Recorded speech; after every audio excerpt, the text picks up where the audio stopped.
ఈరోజు నంగనూరు మండలం రాజగోపాల్పేట గ్రామంలో ప్రధాని నరేంద్ర మోడీ గారు 11 సంవత్సరాల పాలన విజయవంతంగా పూర్తి చేసుకున్న సందర్భంగా మీటింగ్ ఏర్పాటు చేసుకొని వారికి శుభాకాంక్షలు తెలియజేయడం జరిగింది. ప్రధాని నరేంద్ర మోడీ గారు 11 సంవత్సరాల పాలన పూర్తి చేసుకున్న సందర్భంగా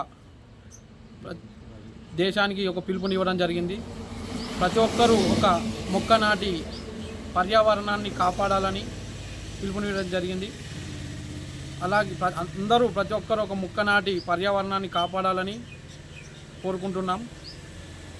అలాగే ప్రధాని నరేంద్ర మోడీ గారి పాలనలో కేంద్ర ప్రభుత్వం ఎన్నో అద్భుతమైన పథకాలను ప్రవేశపెట్టడం జరిగింది.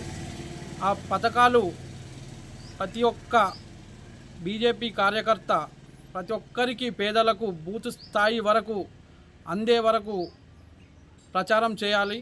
ప్రతి ఒక్క పేదలకు లబ్ధి చేకూరే వరకు ప్రతి ఒక్క బీజేపీ కార్యకర్త కృషి చేయాలి. అలాగే నరేంద్ర మోడీ గారు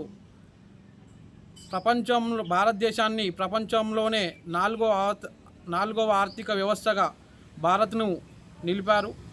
వారికి దేశం తరపున ప్రత్యేక కృతజ్ఞతలు, ధన్యవాదాలు తెలియజేస్తున్నాం. అలాగే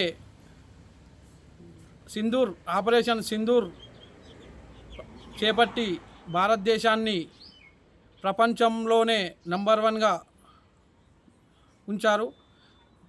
ప్రపంచాలకు ఆపరేషన్ సింధూర్ ద్వారా భారత్ సత్తా ఏంటో నిరూపించారు.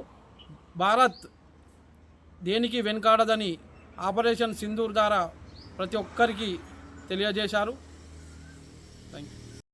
అలాగే ప్రధాని నరేంద్ర మోడీ గారు ఖరీఫ్ పంటలకు గత సంవత్సరం కంటే ఈసారి రేటు పెంచడం జరిగింది. దానివల్ల రైతాంగానికి ఎంతో మేలు చేసిన వారు అవుతున్నారు. అలాగే రైతులు ఆ నిర్ణయంతో చాలా సంతోషం వ్యక్తం చేస్తున్నారు. ప్రధాని నరేంద్ర మోడీ గారికి తెలంగాణ రైతాంగ పక్షాన వారికి ప్రత్యేక ధన్యవాదాలు, కృతజ్ఞతలు తెలియజేస్తున్నాం.